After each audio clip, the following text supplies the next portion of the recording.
In a cabin in the middle of the forests of North Carolina, two people live, a woman named Nydia and her blind son Solomon. The only thing left from the father, a hunter, is an audio recording where he explains to the boy that they were forced to move to this place in the hope that his mother would be able to heal. But the hope was in vain. Nydia's condition only worsened. On that day, the mother calls her son to check the traps. Before leaving the house, the boy habitually ties a rope to his belt, the other end of which is attached to the porch. This measure is necessary so that the child can always find his way home, and so that the mother knows in which direction to look for him if something happens. The woman teaches Solomon how to set and find traps for animals and approves of how quickly he learns. Later, she shows him how to properly skin animals without damaging the fur, which can then be used to make clothing. One day, the curious boy catches an insect and traps it in a jar, only to be saddened when he notices that the beetle no longer makes any sound. The mother explains that living creatures cannot survive like this. They need air, food, and water. One day, the woman suggests that the child go fishing to celebrate the birthday of his deceased father, who loved this activity and always took Solomon with him. Afterwards, she plans to bake a cake, which excites the boy. The pair head to the river. Suddenly, Solomon notes that all the animals and birds seem to have disappeared, and a ringing silence surrounds them. The woman, who also notices this, jokes that they were scared of the boy and warned the fish in the river. The boy relaxes, but the unpleasant feeling remains in his soul. Sitting by the shore, he suddenly asks questions about death. Nydia is surprised but explains that death is simply a change of existence, like a chrysalis turning into a butterfly. Life continues, but in a different form. But why is Solomon interested in this? After all, he is young, full of energy, and will live for a long time. After sitting by the shore with their fishing rods and not getting a bite, the woman suggests that the boy dig up some worms. He happily agrees and ventures deeper into the forest. The boy finds some worms near a rotten tree and feels an iron chain under the leaves. But as soon as he tries to pull it to find out where it leads, the mother arrives, sensing something suspicious in the forest. She praises her son for finding the worms, but suggests they finish fishing for the day. The pair return home, where the mother tends to the household chores, the garden and the goat, which provides them with milk. Solomon helps dig up root vegetables. The mother praises her son for his help, hiding that she feels worse and worse. In the evening, she bakes the promised cake and suggests that her son sing the traditional song, but the boy doesn't like it. Then Nydia offers to let him blow out the candle on the cake in front of him, and Solomon fulfills the request, but he refuses to share his wish, believing it won't come true if he does. At night, the mother plays an audio recording she and the boy's father made for little Solomon. They tell a story about a little goat that once ran into the forest where a terrible monster lived. The parents loved their little goat very much and were inconsolable, but the goat, seeing the monster, managed to escape and return home, bringing great joy to his mother and father. They hugged him, and he promised never to return to the dark forest again. After listening to the story again, Solomon again raises the question of death, as he didn't understand his mother's earlier explanation. Then Nydia tells him about faith. However, the boy barely understands and declares that he believes in his mother above all else. The years pass, but one day the mother disappears, leaving the boy only a recording of her voice, in which she says goodbye to her son and reminds him of the three main rules of their life.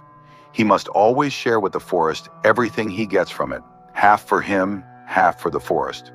The second rule, when he feels down and ready to give up, he must sing their song. And the third rule, he must never take off the rope. Time passes. Solomon becomes a teenager. He has fully adapted to life alone, hunting, fishing, chopping wood, and checking traps on his own. When he feels particularly sad, he listens to the tapes with the voices of his loved ones.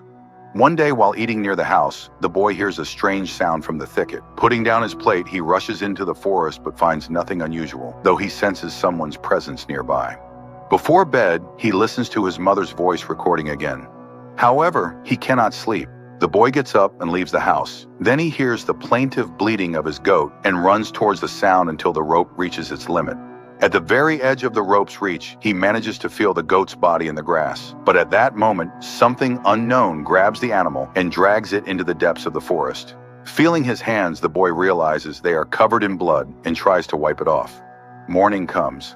Solomon is frightened, but continues to live according to his established routine. But one day he suddenly hears a gunshot in the forest. The boy rushes in that direction and stumbles upon a dead deer. But then, a man emerges from the trees, claiming it as his kill. Frightened, Solomon begins to wave his knife, and the stranger is forced to knock him out with the butt of his rifle. The boy comes to his senses near his house. The hunter, sitting opposite, tends to his wound, apologizing for the harm caused. He read the name on the knife, Lucas, and assumes that's the boy's name. But the boy admits that it was his father's name, who is now gone. The hunter apologizes again, saying he didn't mean to scare him, and noticing the rope, he carried him back to the house.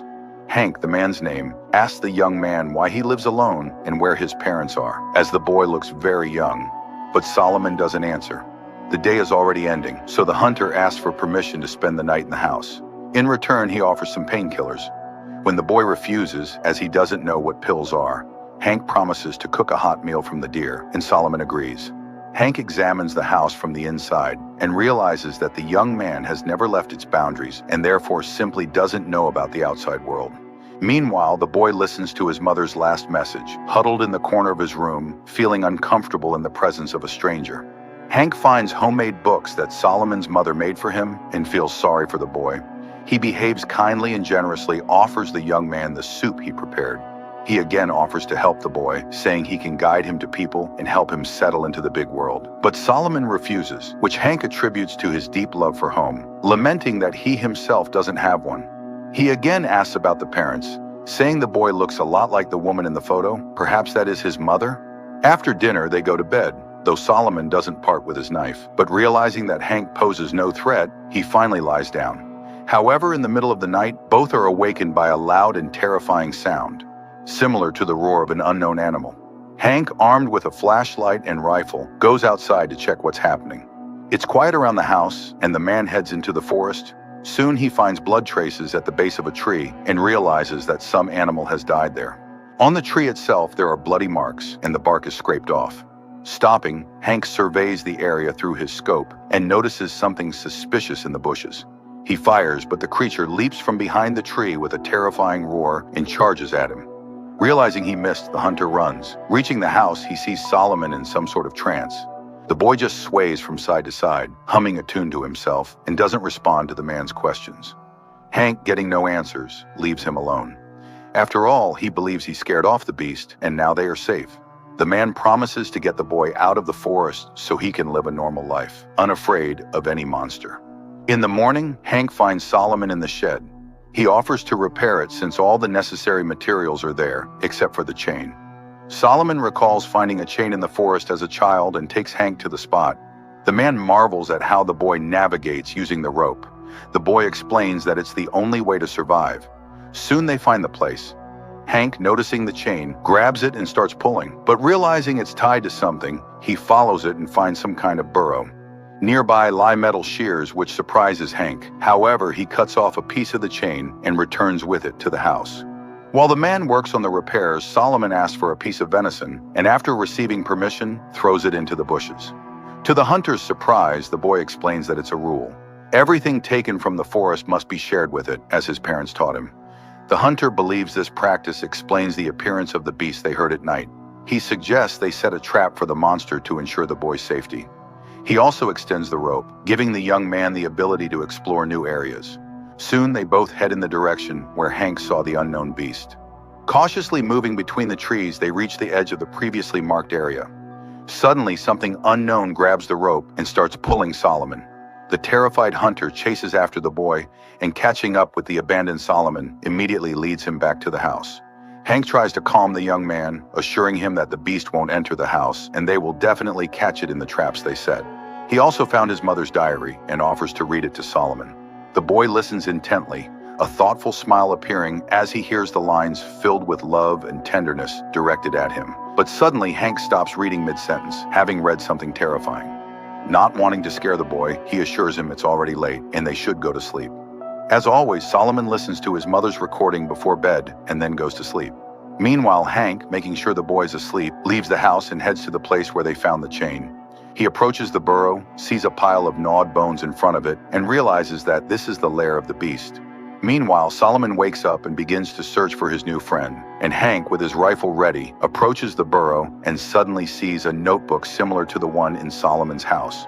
But this one is scribbled with simple doodles. Deciding that the find has no value, the man puts it back. Meanwhile, realizing that Hank is not around, Solomon sits on the porch and turns on the tape recorder, listening to his mother's voice. But at that moment, he hears a gunshot in the forest. Finding the rope, Solomon runs into the forest, where he suddenly stumbles over Hank's backpack and realizes that the man is somewhere nearby. At that moment, the rope's length ends. For the first time in his life, Solomon breaks the rule and takes it off to find his friend. He crawls around and finds Hank's lifeless body. Solomon mourns his loss when he hears someone standing before him. The terrifying, disheveled creature turns out to be Solomon's mother. Making inhuman sounds, she charges at him, but the chain restrains her. To drive away his fear, Solomon begins to hum the childhood melody. This makes the woman stop, and when she begins to hum along, the boy recognizes her. He cautiously approaches her, and when she lunges at him, she impales herself on a knife and dies. Her eyes, with strange vertical pupils, go still. The young man, coughing heavily, leans against a tree. Trying to recover from everything he's been through, he suddenly hears a crow cawing and looks up at the sky. And then, in his milky eyes, vertical pupils appear, meaning that along with his sight, he has inherited his mother's illness, becoming the new forest beast. A depressingly dull film that exudes hopelessness, cold, and a sense of inevitable futility. But the metaphor with the rope is very apt. A person should never lose their connection to home.